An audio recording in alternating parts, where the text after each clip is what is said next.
Every evening at exactly 8:15, Armin would kiss his wife on the forehead, ruffle his daughter's hair, and step out with the same line. Late shift again, don't wait up.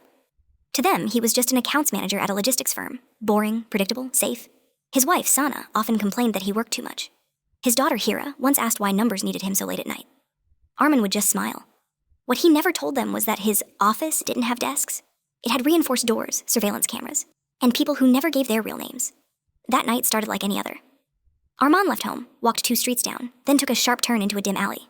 He paused, checked his watch, then knocked 3 times on a rusted metal door. It slid open. Inside, fluorescent lights buzzed overhead. A man in a black shirt nodded. "You're late."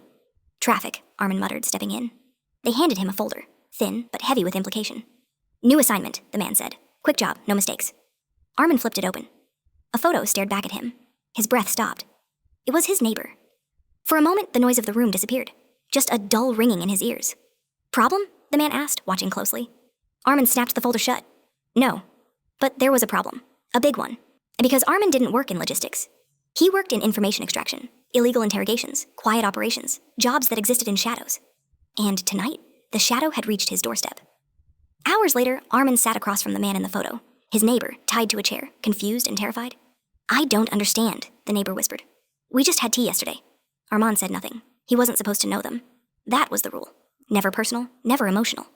But this time, it was both. "Please," the man begged. "I have a family." Armin's jaw tightened. "So do I." Back home, Sana couldn't sleep. Something felt off. She walked to the window and looked outside. The neighbor's house was dark. No lights, no movement. Strange. She picked up her phone and dialed Armand. No answer. Back in that cold room, Armand stood up slowly. The others were watching. Waiting. "Start," one of them said. Armand walked behind the chair, hands trembling just slightly. Then, he leaned down and whispered into the man's ear.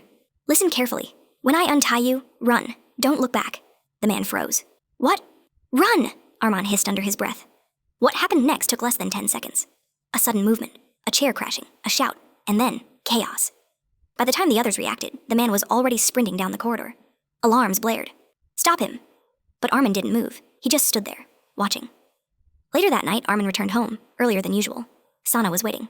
"You're back?" she said, surprised. "Everything okay?" Armin looked at her, then at his daughter, asleep on the couch. For the first time in years, he didn't have an answer ready. "Yeah," he said quietly. "Everything's fine." But his hands were shaking, because he knew something they didn't. He wouldn't be going back to work tomorrow, and someone would be coming for him instead. As Sana turned away, Armin's eyes drifted to the window. Across the street, the neighbor's house was still dark. But for a split second, he thought he saw movement. A shadow. Watching back. End.